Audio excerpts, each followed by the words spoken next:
नमस्कार, मैं हूं अभिलाषा। आप देख रहे हैं तेजी में प्रेस। आज का मुद्दा एक ऐसा केस जहां प्यार, भरोसा और कानून तीनों की कसौटी हो रही है।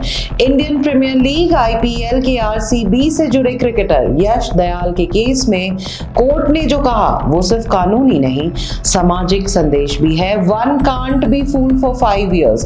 कोर्ट का करारा जवाब, एक दिन के लिए बेवकूफ बन सकते हो लेकिन 5 साल तक नहीं। Justice Siddharth Verma and justice Anil Kumar ने कहा 5 साल तक चली रिलेशनशिप के बाद रेप का इल्जाम, सीरियस इन्वेस्टिगेशन जरूरी है लेकिन आंख बंद करके यकीन नहीं। यश दयाल पर लगी रेप की एफआईआर, कंप्लेनेंट का कहना है कि उन्होंने 5 साल तक इमोशनल और फिजिकल रिलेशनशिप बनाए रखा, शादी का वादा किया और बाद में ऐसी करीबियां तोड़ दी।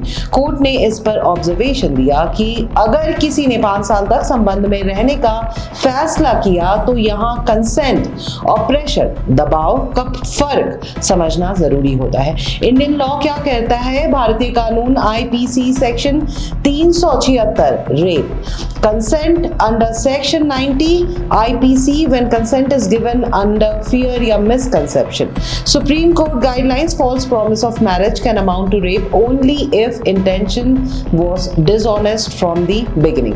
इलाहाबाद हाई कोर्ट ने कहा you could have been fooled for 1 day, 2 day or 3 days, but 5 years, one can't be fooled for 5 years। इस ऑब्जर्वेशन का मतलब है कि अगर संबंध म्यूचुअल अंडरस्टैंडिंग पर बेस था तो हर केस में रेप का इल्जाम नहीं लगाया जा सकता है। कोर्ट ने कहा कंप्लेनेंट की तरफ से भी अकाउंटेबिलिटी जरूरी है। जनता का कहना है इमोशनल रिलेशनशिप्स कॉम्प्लिकेटेड होते हैं लेकिन लॉ का मिसयूज भी नहीं होना चाहिए। अब सवाल उठता है, क्या हर ब्रेकअप रेप का केस बन सकता है? कोर्ट ने कहा बेवकूफी 1 दिन चल सकती है, 2 दिन चल सकती है लेकिन 5 साल तक नहीं। रिलेशनशिप या रेप, कानून कहेगा सच्चाई क्या है।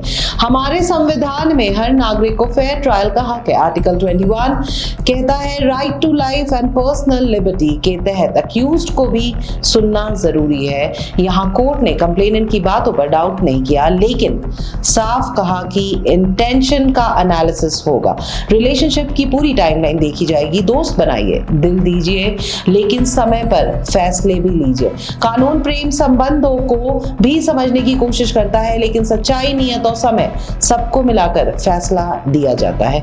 मैं हूं अभिलाषा, मिलती हूं अगले एक और नए कानूनी मुद्दे के साथ। तब तक के लिए लाइक कीजिए, शेयर कीजिए और कमेंट में अपनी सोच जरूर बताइए। धन्यवाद।